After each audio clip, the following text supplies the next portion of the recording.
بسم اللہ الرحمن الرحیم الحمدللہ رب العالمین والصلاة والسلام علی خاتم النبیین۔ ناظرین محترم السلام علیکم ورحمۃ اللہ وبرکاتہ۔ تمام تعریفیں اس وحدہ لا شریک کو سزاوار ہیں جس نے اس کائنات میں بے شمار مخلوقات میں سے انسان کو اشرف المخلوق بنایا، اور ہزاروں کروڑوں درود و سلام ہوں اس ہادی برحق صلی اللہ علیہ وسلم کے حضور جس نے انسان کو رب سے ملانے کا اہتمام کیا اور اس کی ہدایت کے سامان فرمایا۔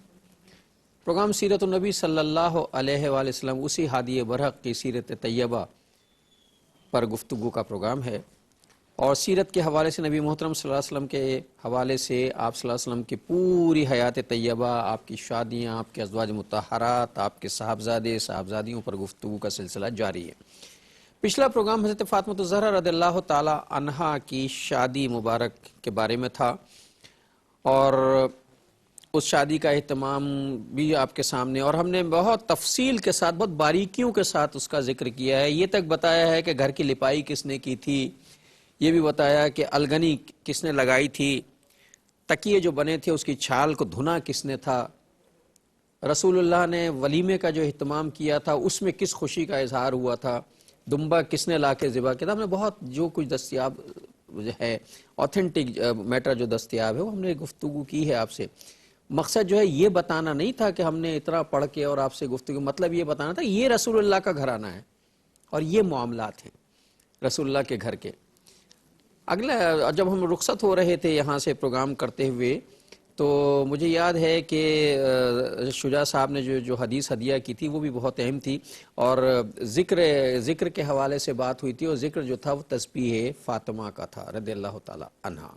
نبی کریم نے اپنی چہیتی صاحبزادی کو جو تسبیح سکھائی تھی، چلتے وقت میں نے یہ بھی کہا تھا کہ صاحب آپ بھی اس تسبیح کو، میں تو یہ تجربہ کیا کرتا ہوں، اس یقین کے ساتھ کرنے کی کوشش کرتا ہوں، اور آپ کو بھی ریکمینڈ کرتا ہوں کہ بھائی آپ ذرا دیکھیے کہ جو چیزیں ہم کہتے ہیں ہم پر اس کو عمل تو کر کے دیکھیں، ایسا ہوتا ہے یا نہیں ہوتا۔ تسبیح ملائکہ پر عمل کر کے دیکھیے، اور یہ سوچ کے کیجئے کہ رسول اللہ نے بتایا ہے، بس اس سے زیادہ کوئی بات اہم نہیں ہو سکتی، اس کا نتیجہ جو ہے وہ سامنے آئے گا۔ تسبیح ملائکہ پڑھنی چاہیے، پھر جو شجاع صاحب نے گفتگو کی تھی وہ ہونی جو ہے وہ بھی زیر بحث رہنی چاہیے یا زیر غور رہنی چاہیے۔ میں شجاع صاحب کی طرف آتا ہوں کہ تھوڑا سا ریکیپ ہو جائے پھر پروگرام کا، پھر ہم پروگرام کے اگلے حصے کی طرف چلتے ہیں۔ السلام علیکم۔ وعلیکم السلام ورحمۃ اللہ کیسے وبرکاتہ۔ مزاج ہیں؟ الحمدللہ رب العالمین، آپ خیریت سے میں ہیں؟ کچھ ماشاءاللہ۔ وعلیکم السلام، میں کچھ زیادہ نہیں انٹرو دینے لگا۔ نہیں اچھی بات ہے ماشاءاللہ، ہمیں بھی سیکھنے کو موقع ملتا ہے، ہمیں بھی کچھ ریکیپ کے لیے نقطے مل جاتے ہیں الحمدللہ الحمدللہ۔ نحمد و نصلی علی رسولہ الکریم، اما بعد، بسم اللہ الرحمن الرحیم، اللہم صلی علی محمد وعلی آل محمد وبارک وسلم۔ سیدہ فاطمہ الزہرا رضی اللہ تعالی عنہا اور سیدنا علی رضی اللہ تعالی عنہ کے تعلق سے کلام ہو رہا ہے، اور ان کے نکاح کا ذکر، ولیمے کا اہتمام، اس کی سیلیبریشنز کا معاملہ، کس کس انداز سے لوگوں نے پارٹیسپیٹ کیا، ولیمے کی ذمہ داری شوہر کے ذمہ، ایک ہی دعوت ہے جو سنت سے ثابت ہے نکاح کے تعلق سے، اور اس میں اور لوگوں نے بھی پارٹیسپیٹ کیا۔ اس پر ہم نے کافی تفصیل سے پچھلے پروگرام میں کلام کیا۔ ایک اہم بات جس پر خاصی تفصیلاً گفتگو ہوئی وہ تسبیح فاطمہ کے حوالے سے رضی اللہ تعالی عنہ۔ پس منظر یہ کہ حضرت علی رضی اللہ تعالی عنہ گھر کے باہر کے کام کاج کرتے تھے، پانی لے کر آنا، اس سے بھی ان کو ایک مشقت ہوتی تھی۔ گھر کے اندر کے کام کاج بی بی فاطمہ الزہرا کرتی تھی رضی اللہ تعالی عنہ، جس میں کھانا پکانے کی ذمہ داری، چکی پیسنے کی ذمہ داری، اور چکی پیسنے کے مشقت والا عمل بھی، وہ آبلے پڑ جانا، چھالے پڑ جانا۔ تو جب پتہ چلا کہ کچھ فتوحات ہو رہی ہیں مسلمانوں کو، اور معلوم ہوا سیدنا علی کو کچھ غلام اور کنیز آئے ہوئے ہیں نبی اکرم صلی اللہ علیہ وآلہ وسلم کے پاس، تو کیوں نہ حضور علیہ السلام سے ریکویسٹ کی جائے کہ کوئی ہمیں غلام یا کنیز مل جائے تاکہ گھر کے مشقت والے کاموں میں ایک سپورٹ مل جائے، ایک سہولت کا معاملہ ہو جائے۔ نہ سیدنا علی سے ہمت ہو پا رہی تھی، نہ سیدہ فاطمہ الزہرا سے، وہ جا کے حضرت عائشہ رضی اللہ تعالی عنہا کے سامنے گزارش رکھ کر آ گئیں۔ پھر حضور صلی اللہ علیہ وسلم خود تشریف لے گئے، اور آپ نے فرمایا کہ اچھا تمہاری یہ خواہش ہے، لیکن اللہ کے پیغمبر علیہ السلام نے بڑا پیارا انداز اختیار کیا، فرمایا کہ دیکھو اصحاب صفہ کے معاملات ابھی درپیش ہیں۔ یہ اصحاب صفہ وہ ہیں، چبوترا صفہ معروف ہمارے ناظرین جانتے ہیں، کہ جنہوں نے اللہ کے دین کے لیے اپنے آپ کو وقف کر رکھا تھا، دین کا سیکھنا، سکھانا، عمل کرنا، پھر آگے اس کو بڑھانا۔ تو آپ نے فرمایا جب تک انہیں اصحاب صفہ کے ساتھیوں کی حاجات پوری نہیں ہو جاتی، میری لخت جگر کے گھر میں کوئی غلام یا کنیز تو نہیں آ سکتا۔ ہاں بیٹا یہ ضرور کرو جب رات کو تم سونے لگو تو 33 مرتبہ سبحان اللہ، 33 مرتبہ الحمدللہ اور 34 مرتبہ اللہ اکبر پڑھ لیا کرو، یہ تمہارے لیے زیادہ بہتر ہے ایک غلام اور کنیز کے مقابلے میں۔ پھر ہم نے تفصیلاً کلام کیا کہ مشقت والے کام خواہ وہ حضرات کریں یا وہ خواتین کریں، مشقت جسمانی بھی ہوتی ہے، ذہنی بھی ہوتی ہے اور دیگر اعتبارات سے بھی ہوتی ہے، کسے باشر ان مشقتوں اور ان مشکلات کا حل کیا ہے؟ وہ ہے اللہ کا ذکر، اللہ کی یاد۔ یہ تسبیح فاطمہ کا پس منظر ہے جو اللہ کے پیغمبر علیہ السلام نے تعلیم دی، اور دونوں جہانوں کے بادشاہ رسالت مآب صلی اللہ علیہ وسلم، مگر بیٹی کو تلقین کیا ہو رہی ہے؟ اللہ کے ذکر کی، اللہ کی یاد کی، اللہ کی طرف رجوع کی، اللہ سے لو لگانے کی۔ اس سے وہ روحانی اسٹرینتھ ملتی ہے بندے کو، ایک روحانی ترفع، ترقی اور قوت ملتی ہے جو بدلتے حالات میں ان مشکلات سے نبرد آزما ہونے کے لیے بندے کو تیار کرتی ہیں۔ تو اللہ کا یہ ذکر، اس کی تلقین تسبیح فاطمہ، اس پر ہم نے تفصیل میں پچھلے پروگرام میں کلام کیا تھا۔ تسبیح فاطمہ پڑھنے کا جیسے کہ رسول اللہ کی سنت ہے، بس یہی کافی ہے کہ رسول اللہ کی سنت ہے بتائی ہوئی، اس لیے کرنا چاہیے۔ میں نے کہا تھا کہ مشقت کے کرنے کے کاموں میں خواتین کی مشقت زیادہ ہوتی، مردوں کے مقابلے میں انہیں بھی پڑھنا چاہیے۔ اس کے کچھ ایکسٹرا بینیفٹس بھی ہیں، اضافی فائدے بھی ہیں، جسے آپ بونس کہہ لیں، الاؤنسز کہہ لیں۔ ایک فائدہ تو یہ ہے کہ جب ہم تسبیح فاطمہ پڑھ کر سوتے ہیں رات کو تو برے خواب آنے سے محفوظ ہو جاتے ہیں، چونکہ اللہ کا ذکر کرتے ہیں۔ اور پھر ایک فائدہ جو سب سے بڑا ہے وہ یہ کہ جب ہم اللہ کا ذکر کرتے ہوئے سوتے ہیں تو ہماری یہ رات جو ہے، ہماری نیند جو ہے عبادت بن جاتی ہے۔ ماشاءاللہ، کیونکہ دین تو نام ہی سی بات کا ہے کہ اس کو پوری زندگی میں فالو کیا جائے۔ اب اللہ تعالیٰ نے نمونہ نبی علیہ السلام کی ذات بابرکات کو قرار دیا، لَقَدْ كَانَ لَكُمْ فِي رَسُولِ اللَّهِ أُسْوَةٌ حَسَنَةٌ۔ اب حضور سوئے کس طرح، ہم اس طرح سونے کا اہتمام کریں۔ حضور کیا کچھ تلاوت کر کے اور پڑھ کر سوتے تھے، اگر وہ ہم اہتمام کریں تو یہ حضور کی پیروی ہے، اور حضور کی پیروی کا عمل عبادت کا عمل ہے، ثواب کا عمل ہے، اجر و ثواب کا کام ہوگا۔ تو جب رات میں ذکر کر کے سوئیں گے تو نیند بھی اچھی آئے گی، اور وہ جو برے خواب آ جاتے ہیں اس سے بھی انشاءاللہ تعالی انسان کی حفاظت رہے گی، اور انسان جب اٹھے گا تو حشاش بشاش ہوگا انشاءاللہ تعالی، فریش بھی ہوگا، اور اللہ کے ذکر کی برکت کے نتیجے میں اطمینان لے کر سوئے گا۔ قرآن کہتا ہے سورہ رعد کی آیت نمبر 28 میں، الا بذکر اللہ تطمئن القلوب، آگاہ ہو جاؤ کہ دلوں کو اطمینان اللہ کے ذکر سے، اللہ کی یاد سے ملتا ہے۔ کئی فائدے ہیں اس کے، ایک ذکر کر کے سونے کے، خاص طور پر تسبیح فاطمہ پڑھ کے سونے کے، جیسا کہ ابھی شجاع صاحب نے کہا، فریشنس کا احساس ہوتا ہے، تھکن دور ہوتی ہے، اور برے خوابوں سے آدمی محفوظ رہتا ہے۔ اور پھر یہ کہ سوتے وقت اللہ کا ذکر کر سوتے کا پتہ، یہ نیند عبادت بن جاتی ہے۔ اور جو اس کا اور بہت زیادہ فائدہ ہے جو میں شیئر کر سکتا ہوں وہ یہ کہ اس سے ایک فائدہ یہ ہوتا ہے کہ اللہ تعالیٰ جو ہے وہ نماز فجر کی توفیق عطا فرما دیتے ہیں کہ فجر کے وقت آنکھ کھل جاتی ہے جی، ذکر کرنے ذکر کی برکت بہت زیادہ ہے، اللہ تعالی ہمیں بھی اس کی توفیق عطا فرمائے۔ آمین۔ بات تو ایک اتنی اہمیت تو بیان ہو رہی ہے، اللہ کرے کہ مجھے توفیق ملے، آپ کو بھی، ہمارے ناظرین کو بھی، کہ اس کو ہم اپنے معمولات میں شامل کریں، اور نمازوں کے بعد بھی اس کا اہتمام کریں، اور ویسے بھی اس کا اہتمام کریں۔ جیسے پچھلی نشست میں ذکر ہوا تھا کہ سبحان اللہ ایک مرتبہ کہنا صدقہ، الحمدللہ کہنا صدقہ، اللہ اکبر کہنا صدقہ۔ پھر وہ ابراہیم علیہ السلام نے توفتاً بات عطا فرمائی کہ ہر مرتبہ جب بندہ سبحان اللہ کہے گا، نبی علیہ السلام کی امت میں سے الحمدللہ کہے گا، اللہ اکبر کہے گا، تو جنت میں ایک درخت اس کے لیے لگایا جائے گا۔ یہ تو ہماری انویسٹمنٹ ہو رہی ہے۔ آج ہم اپنی پراپرٹیز بڑھانا نہیں چاہتے، اپنے باغات بنانا نہیں چاہتے، اپنی جائیدادیں بڑھانا نہیں چاہتے، تو جنت میں پراپرٹی بڑھانی ہے اگر کسی کو تو یہ انویسٹمنٹ کر لے بھائی۔ اللہ تعالیٰ ہم سب کو آسان کام ہے، آسان کام ہے، آسان کام ہے۔ تو ذکر کا، اللہ کا ذکر کرنے سے، قرآن نے بار بار کہا اللہ کا ذکر کرو، اللہ کا ذکر کرو، اللہ کا ذکر کرو، کتنا آسان، کتنا سمپل۔ جو رسول اللہ نے جو ذکر بتایا اس سے بڑا ذکر تو کوئی ہو نہیں سکتا۔ جی، تو تسبیح فاطمہ رسول اللہ کا بتایا ہوا ذکر ہے، وظیفہ ہے، اس کو اپنے معمولات میں شامل کرنا چاہیے۔ تو اس ذکر کی بہرحال برکتیں۔ اب یہ باتیں تو ہوئی ہیں، اب اگلا سفر جو ہے وہ یہ کہ رسول اللہ صلی اللہ علیہ وسلم نے ایک بات یہ فرمائی تھی کہ جب تک اصحاب صفہ کی حاجتیں پوری نہیں ہو جاتی میں اپنی بیٹی کے گھر میں غلام خادم نہیں بھیج سکتا۔ تو ان کی حاجتیں پوری ہونے سے مراد تھی کہ رسول اللہ نے فرمایا کہ میں ان غلاموں کو فروخت کر کے جو رقم آئے گی اس سے ان کی حاجتیں پوری کرنے کا اہتمام کروں گا۔ جی، اس سے کیا پتہ چلا؟ اپنوں کی حاجت کے مقابلے میں دوسروں کو ترجیح کس کی ہے؟ ترجیح کس کی ہے؟ ترجیح کس کی ہے؟ خون کے رشتوں کے مقابلے میں ایمان کے رشتوں کی ترجیح ہے، خلوص کے رشتوں کی ترجیح۔ ہاں البتہ فاطمہ الزہرا بھی آپ کی لخت جگر ہیں، سیدنا علی بھی آپ کے داماد بھی ہیں، اور آپ کے تربیت یافتہ بھی ہیں۔ ان سے بڑھ کر ایمان والا کون ہوگا؟ گھر کے ہی افراد ہیں، مگر ان کے مقابلے میں یہ جو غربا ہیں، یہ جو فقراء ہیں، جن کا کوئی بظاہر معاش کا بندوبست نہیں ہے، انہوں نے اپنے آپ کو مقرر کر رکھا ہے، بلکہ وقف کر رکھا ہے، اپنے آپ کو لا رکھا ہے صفہ کے چبوترے پر، حضور نبی پاک علیہ الصلوۃ والسلام نے ان کی دل جوئی فرمائی. یہ تو اپنے ہی ہیں، اور حضور کو یہ بھی پتہ ہے کہ حضور کا اپنا اختیاری فقر ہے. حضور علیہ السلام کو بی بی فاطمہ الزہرا کی سادگی کا بھی اندازہ ہے. حضور علیہ الصلوۃ والسلام کو سیدنا علی رضی اللہ تعالیٰ عنہ کی درویشی کا بھی اندازہ ہے. حضور علیہ الصلوۃ والسلام کو آگے ذکر آئے گا ان کے فاقوں کی کیفیت کا بھی اندازہ ہے، ان کی مشقتوں کی بھی کیفیت کا اندازہ ہے، اور حضور کو یہ بھی اعتماد ہے کہ یہ آپ کے تربیت یافتہ ہیں، یہ مشقتوں کو جھیل لیں گے، یہ فقر و فاقہ کو برداشت کر لیں گے، اور یہ تربیت کا ذریعہ بھی بنے گی. تربیت کا ذریعہ، کہ وَيُؤْثِرُونَ عَلَىٰ، یہ ایمان والوں کی شان قرآن بیان یہ کرتا ہے، اپنی بیٹیوں کی تربیت کرنے کا درس ہے. یہ درس ہے. اور وَيُؤْثِرُونَ عَلَىٰ أَنفُسِهِمْ وَلَوْ كَانَ بِهِمْ خَصَاصَةٌ، یہ تو عام ایمان والوں کی شان ہے نا. سورہ حشر میں بات آتی ہے کہ یہ اپنے اوپر دوسروں کو ترجیح دیتے ہیں خواہ خود کتنے ہی ضرورت مند کیوں نہ ہوں. تو اگر عام ایمان والوں کی شان ہے تو امام الانبیاء کی شان کیا ہوگی؟ اور امام الانبیاء کے ہی تربیت یافتہ سیدنا علی بھی، سیدہ فاطمہ بھی ہیں، ان کی شان کیا ہوگی؟ تو یہ پورا ایک نظارہ سامنے آ رہا ہے کہ اپنوں کی حاجات کے مقابلے میں دوسروں کے کیوں اس گھرانے نے تو ساری انسانیت کے لیے رحمت بننا ہے نا. وَمَا أَرْسَلْنَاكَ إِلَّا رَحْمَةً لِّلْعَالَمِينَ. تو خود آپ کی ذات نہیں، آپ کے گھر والے بھی اس پورے عمل میں آپ کے ساتھ شریک ہیں، چاہے وہ فقر کا معاملہ ہو، وہ ایثار کا معاملہ ہو، وہ دوسروں کے کام آنے کی بات ہو، تو آپ کے داماد بھی اور آپ کی صاحبزادی بھی، آپ کے تربیت یافتہ لوگ بھی اس پورے عمل میں، ایثار میں، ہمدردی کے جذبے میں آپ صلی اللہ علیہ وسلم کا ساتھ دے رہے ہیں.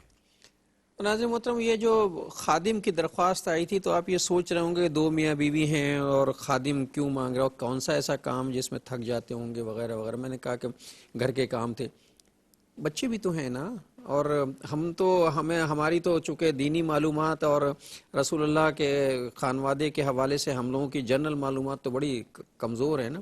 مثلا ہم تو صرف یہی سمجھتے ہیں کہ رسول اللہ صلی اللہ علیہ وسلم کی صاحبزادی حضرت فاطمہ الزہرا رضی اللہ تعالیٰ عنہ کے 2 صاحبزادے حضرت حسن حضرت حسین. ایسا نہیں ہے، 5 اولادیں ہیں آپ کی. حضرت حسن رضی اللہ تعالیٰ عنہ، حضرت حسین رضی اللہ تعالیٰ عنہ، حضرت محسن رضی اللہ تعالیٰ عنہ، حضرت زینب رضی اللہ تعالیٰ عنہ، حضرت ام کلثوم رضی اللہ تعالیٰ عنہ. جی 5 بچے ہیں آپ کے. جی. اچھا، ایک اور پہلو بھی، یہ درخواست کب آئی ہے؟ اسی لیے شاید ہم ذکر کر چکے ہیں پروگرام میں، یا پچھلے پروگرام میں ذکر آیا تھا. عام فتوحات مل رہی ہیں مسلمانوں کو، اور فتوحات کے نتیجے میں خوشحالی آ رہی ہے، مال غنیمت آ رہا ہے، اسی میں غلام بھی آ رہے ہیں، اور اس میں کنیزیں بھی آ رہی ہیں.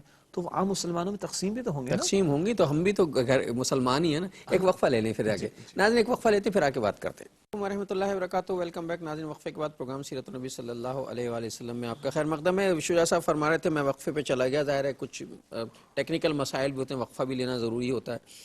تو فرمایا تھا کہ یہ وقت اس وقت ہوا ہے جب فتوحات ہونے لگی ہیں، معاشی خوشحالی آنا شروع ہوئی ہے.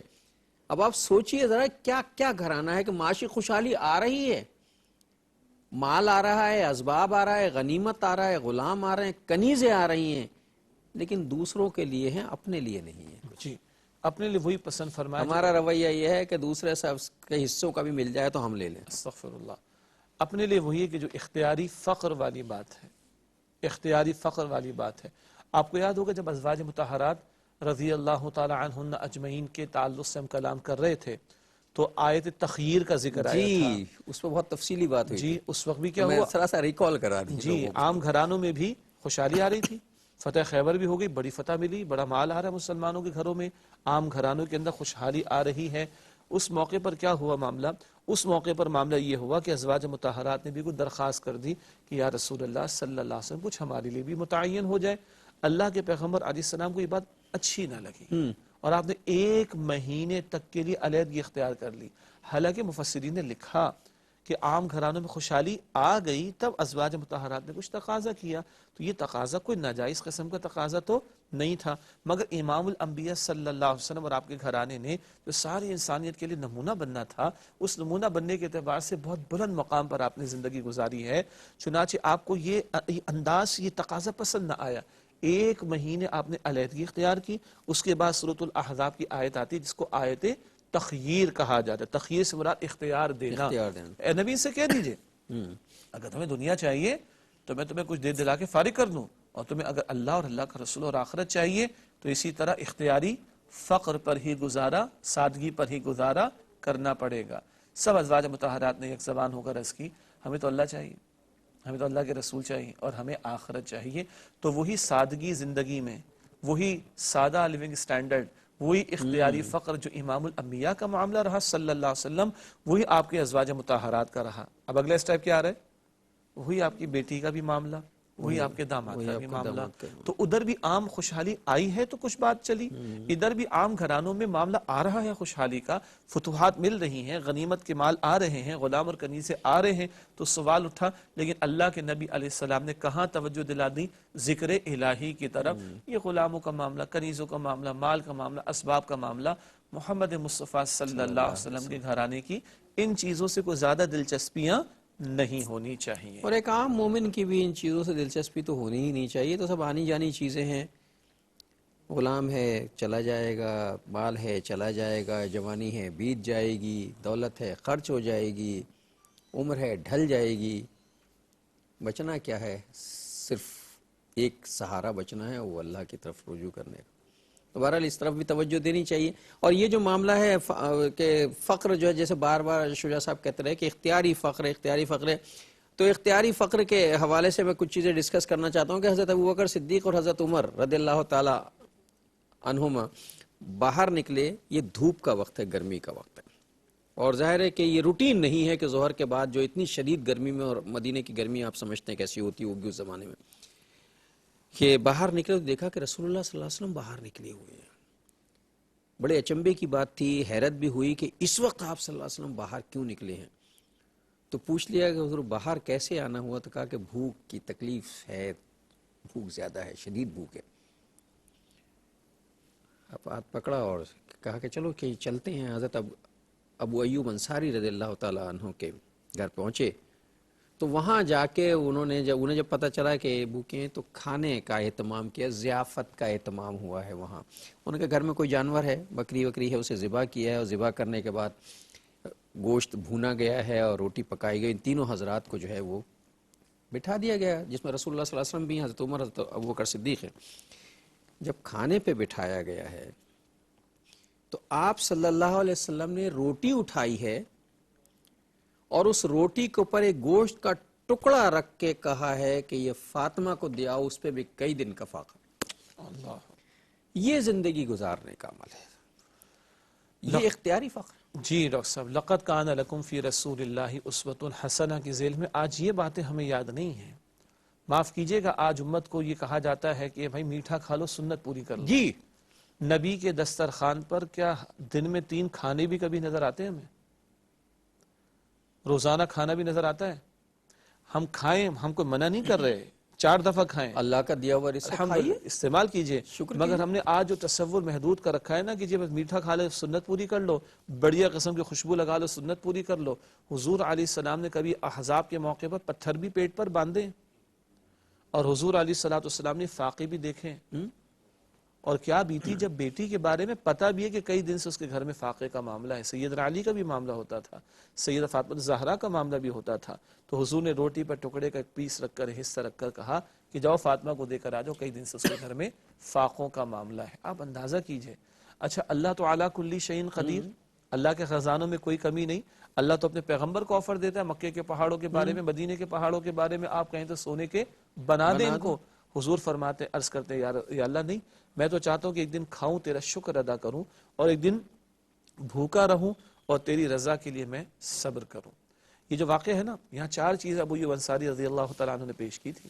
بکری کا گوشت بھی تھا، روٹی بھی تھی، کھجور بھی تھی، اور پانی بھی تھا۔ یہ سب دیکھ کر حضور کی آنکھوں میں آنسو بھی آئے، اور حضور نے فرمایا کہ اس پانی کے بارے میں سوال ہوگا، اس روٹی کے بارے میں سوال ہوگا، اس کھجور کے بارے میں سوال ہوگا، اس گوشت کے بارے میں سوال ہوگا۔ پھر قرآن کی وہ آیت بھی یاد رہے، ثم لتسألن یومئذ عن النعیم، تم سے لازماً نعمتوں کے بارے میں سوال ہوگا۔ یہ فاقے کی کیفیت میں یہ 4 چیزیں سامنے ہیں، اور حضور رو رہے ہیں کہ ان باتوں پر، ان چیزوں پر ہمیں اللہ کو جواب دینا ہے۔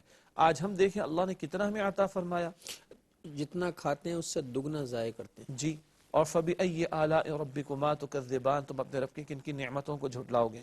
2 مرتبہ قرآن کہتا ہے سورہ نحل میں اور سورہ ابراہیم میں وَإِن تَعُدُّوا نِعْمَةَ اللَّهِ لَا تُحْصُوهَا، اگر تم اللہ تعالیٰ کی نعمتوں کو شمار کرنا چاہو بھی تو شمار نہیں کر سکتے۔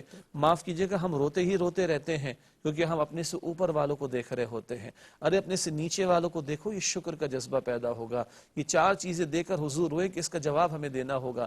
شیخ سعدی کہتے ہیں کہ میں ایک دن گھر سے نکلا تو میرے پیر میں جوتی نہیں تھی، دھوپ کی تپش محسوس ہوئی تو میرے پیر جلے، تو میرے دل میں شکوہ آیا کہ یا اللہ میرے پاس تو جوتی بھی نہیں۔ کہتے میں تھوڑا آگے بڑھا تو دیکھا ایک بندے کی دونوں ٹانگیں کٹی ہوئی، تو میں سجدے میں چلا گیا کہ مالک تیرا شکر ہے کہ میرے پاس پاؤں تو موجود ہیں۔ یہ انداز ہونا چاہیے جس سے پچھلے پروگرام میں حدیث پیش کی گئی تھی، دنیا کے معاملات میں اپنے سے نیچے والوں کو دیکھو تو شکر کا جذبہ پیدا ہوگا۔ اور یہاں امام الانبیاء کا گھر اور ان کی صاحبزادی کا گھر، اور یہاں یہ فقر اور فاقے کی، اچھا فقر کو بھی کچھ لوگ ہمارے سمجھتے نہیں ہیں، وہ سمجھتے غربت، یہ غربت کی بات نہیں ہو رہی۔ فقر کا مطلب غربت نہیں ہے جی، یہ کچھ اور ہی شے ہے۔ فقر جو ہے وہ تو بس ایک مزاج ہے، جی کم سے کم تر پہ زندگی گزارنا، جی، قناعت کا مزاج، قناعت کا ایک مزاج ہے، قناعت کی انتہا ہے، اور بے رغبتی ہو جانا، بے جس کو رغبتی زہد کہتے ہیں نا، حدیث شریف میں زہد کہا گیا، دنیا سے بے رغبت ہونا، دنیا میں کوئی دلچسپی زیادہ نہ ہونا، رہنا ادھر مگر جانا ادھر ہے، تو یہ بے رغبت ہو جانا یہ فقر ہے، اور یہ اختیاری فقر تھا، ورنہ کیا کچھ نہیں تھا حضور علیہ السلام کے پاس، کیا کوئی آفر موجود نہیں تھی، مگر اختیاری فقر ہے، اس سطح پر آپ نے زندگی بسر کی ہے۔ اور آپ اندازہ کیجئے کہ پیاری لخت جگر اگر وہ بھوک سے دوچار ہو تو باپ پر کیا گزرتی ہوگی۔ یہ سب کچھ سہا ہے، یہ سب کچھ برداشت کیا ہے، یہ سب کچھ بیتا ہے حضور علیہ السلام اور آپ کے گھرانے پر۔ اور میں سمجھتا ہوں یہ اس لیے بھی ہوا کہ لَقَدْ كَانَ لَكُمْ فِي رَسُولِ اللَّهِ أُسْوَةٌ حَسَنَةٌ، کہ تمہارے گھر میں کبھی فاقے آ جائے، تمہارے گھر میں کبھی بھوک کا معاملہ آ جائے، تمہارے گھر میں کچھ کمی کا معاملہ آ جائے تو زیادہ پریشان نہ ہونا۔ لَقَدْ كَانَ لَكُمْ فِي رَسُولِ اللَّهِ أُسْوَةٌ حَسَنَةٌ، ان عظیم ہستیوں کے گھرانوں کی سٹینڈرڈ آف لیونگ کو دیکھ لینا، تمہیں تسلی آ جائے گی۔ ہمارے ہاں تو کھانے کے ساتھ جو سلوک ہم کرتے ہیں اللہ اپنی امان میں رکھے، جتنا ہم کھاتے ہیں اس سے زیادہ ہم برباد کرتے ہیں۔ ہمارے دسترخوانوں پہ 4 6 ڈشز ہوتی ہیں، اللہ کی نعمتیں ہیں۔ وَأَمَّا بِنِعْمَةِ رَبِّكَ فَحَدِّثْ، کہ اللہ نے نعمت دی ہے تو اس کا چرچا کرو، لیکن چرچا کرنے کا مطلب یہ نہیں ہے کہ 2 ڈشز میں سے کھائی جائیں اور 2 کوڑے دان میں ڈال دی جائیں۔ چرچا کرنے کا مطلب نمود و نمائش نہیں ہے، دکھاوا نہیں ہے، اسراف نہیں ہے، بیجا خرچ کرنا نہیں ہے، اڑا دینا نہیں ہے، بلکہ مال بھی اگر حلال پر ملا تو اللہ کی نعمت ہے، اپنی ضرورت کے مطابق، ضرورت سے زائد نہیں۔ ایک تو ضرورت کے مطابق خرچ کرنا، دوسرا کہ اس کا بہترین مصرف کیا ہو سکتا ہے۔ میرے پیٹ تو بھرا ہوا ہے، بس میں 4 ڈش اور بنا لوں گا تو ایک ٹیسٹ کا اضافہ ہوگا نا، اور اگلے کے گھر میں روٹی ہی موجود نہیں ہے تو میری ان 4 ڈشز کے اوپر لگنے والے پیسے کا بہتر مصرف یہ نہیں کہ میں for the sake of test یا چینج آف ٹیسٹ میں 4 ڈشز بنا لوں، بلکہ اس کا صحیح مصرف یہ کہ جس کے گھر میں ایک بھی نہیں ہے اس تک بھی اس میں سے کچھ حصہ پہنچ جائے۔ ہمارے ہاں جو فیشن ایک رواج چلا ہوا ہے، ہم چائے پیتے تو اتنی چائے کپ میں چھوڑتے ہیں، ہم کوئی مشروب پی رہے ہوتے ہیں اتنا مشروب چھوڑتے ہیں، کھانا کھاتے ہیں تو پلیٹ میں آدھی پلیٹ میں کھانا چھوڑ کے اٹھتے ہیں، کہتے ہیں کہ اگر میں سارا کھا لیا تو ایٹیکیٹ کے خلاف ہو جائے گا، لوگ کہیں گے بہت ندیدہ آدمی ہے۔ یہ اسراف ہے رزق کا۔ آج سوچیں کیا تہذیب پروان چڑھ رہی۔ جی، حضور علیہ السلام فرماتے ہیں پلیٹ کو صاف کرو ہاتھ سے۔ انگلی سے۔ ایک چھوٹا سا وقفہ لے لیں، یہ ایک نیا موضوع شروع ہو رہا ہے۔ السلام علیکم ورحمۃ اللہ وبرکاتہ، ویلکم بیک ناظرین۔ وقفے کے بعد پروگرام سیرت النبی صلی اللہ علیہ وآلہ وسلم میں آپ کا خیر مقدم۔ بات یہاں سے چلی تھی کہ آپ ریسٹورانوں میں جا کر، ایک تو ریسٹورانوں میں جا کر کھانا کھانے کا ایک کلچر اور فیشن شروع ہو گیا ہے، اسراف زیادہ ہوتا ہے، کھانا کم ہوتا ہے وہاں، اور پھر گھروں میں بھی ہم ڈشوں میں کھانا چھوڑتے ہیں، ڈشوں میں چھوڑے پلیٹوں میں کھانا چھوڑتے ہیں، پھر اس کو پھینک دیتے ہیں اٹھا کر اور اسے کھاتے نہیں ہیں۔ شجاع صاحب وقفے سے پہلے کہہ رہے تھے کہ رسول اللہ نے پلیٹ صاف کرنے کا حکم دیا ہے۔ آپ صلی اللہ علیہ وسلم نے پلیٹ کو صاف کرنے کی ترغیب دلائی، آپ کی سنت بھی یہ تھی، اور آپ انگلی سے پلیٹ کو صاف کیا کرتے تھے۔ اور اگر آج ہم یہ کریں تو لوگ کہتے ہیں ایٹیکیٹس کے خلاف ہے۔ یہ تو میں کہہ رہا ہوں، کس کے ایٹیکیٹس کی بات کر رہا ہوں؟ جو انسانوں کو جانور سمجھتے ہیں، جو انسانوں کو چپنزی کی نسل سمجھتے ہیں، جو چارلز ڈارون کی تھیوری کے نتیجے میں انسان کو بندر اور چپنزی کہنا چاہتے ہیں، ان کے ایٹیکیٹس کی بات کروں یا محمد مصطفیٰ کریم علیہ السلام کے ایٹیکیٹس کی میں بات کروں؟ یہ کیا ہم مسلمانوں کو پٹیاں پڑھائی جا رہی کہ اگر ہم نے پلیٹ صاف کر دی ایٹیکیٹس کے، اور تمہارے ایٹیکیٹس کی کیا حیثیت ہے؟ لقد کان لکم فی رسول اللہ اسوۃ حسنہ، حضور نے ایٹیکیٹس تو یہ سکھائے، اللہ کی نعمت کی قدر کرو، ایک ایک نوالی کی جو ہے وہ قدر کی جائے، ہاں اگر نہیں کھا پائے تو اس کا استعمال ایسا ہو کہ بھائی وہ کسی کے کام آ سکے، دوسرے کام کبھی اگر ایسا ہو گیا، اول تو میں ڈش میں سے اگر نکالوں تو اتنا جتنا میں کھا سکوں، یہ کیا کہ ہم یعنی ایسے کھاتے کہ شاید اس کے بعد کبھی ہم نے کھانا نہیں، یا شاید اس سے پہلے ہم نے کبھی کھانا نہیں کھایا۔ ہماری محفلوں میں یہ حال ہوتا ہے، ناظرین معاف کیجئے گا، یہ آپ کا بھی تجربہ ہے، میرا اکیلے کا نہیں ہے، ہماری محفلوں میں یہ حال ہوتا ہے، چونکہ تو اللہ جانے یہ ہم نے جو بوفے کا ایک کلچر شروع کیا ہے جس کا ہمارے دین سے، ہم سے، ہمارے کلچر سے کوئی تعلق نہیں ہے، کھڑے ہو کر کھانے کا، اس میں یہ ہو رہا ہوتا ہے کہ ہر آدمی ڈش میں جو سالن پلیٹ میں نکال رہا ہوتا ہے وہ یہ اس طرح کھاتا ہے جیسے یہ زندگی کا پہلا اور آخری کھانا کھا رہا ہے، اور کچھ تو وہیں پہ کھڑے ہو کر کھاتے، دوسروں کا راستہ بلاک کرتے ہیں، اور اس کے بعد جو حالت ہوتی جو آپ نے کہا نا کہ ایک ایک آدمی کی ڈش میں 6 3 4 آدمیوں کو کھانا ضائع ہو رہا ہوتا ہے، پہاڑیاں بنی ہوئی ہوتی ہیں، کیا اس کے بعد کبھی کھانا نہیں کھایا ہوتا ہم نے؟ خیر، تو بات ہو رہی تھی ایٹیکیٹس کی، بھائی میرے لیے معیار کون ہے؟ میرے لیے اسوہ کس کا ہے؟ امام الانبیاء کا صلی اللہ علیہ وآلہ وسلم، باہر ان کے ایٹیکیٹ سے الٹا سے کھانا کھاؤ، نبی منع فرماتے مجھے صلی اللہ علیہ وسلم، اور آپ دیکھیے کہ انٹینشنلی کچھ لوگ ان کی کاپی کرنے کے چکر میں الٹے ہاتھ سے کھاتے ہیں، الٹے ہاتھ سے پیتے ہیں، اور سمجھتے ہیں کہ یہ ایٹیکیٹس کے اوپر عمل کیا جا رہا ہے۔ بھئی مسلمان نے سیدھی سی بات بتاؤ، تمہارا میرا معیار کون ہے؟ تمہارے لیے میرے لیے معیار کون ہے؟ اللہ کے رسول علیہ الصلوۃ والسلام۔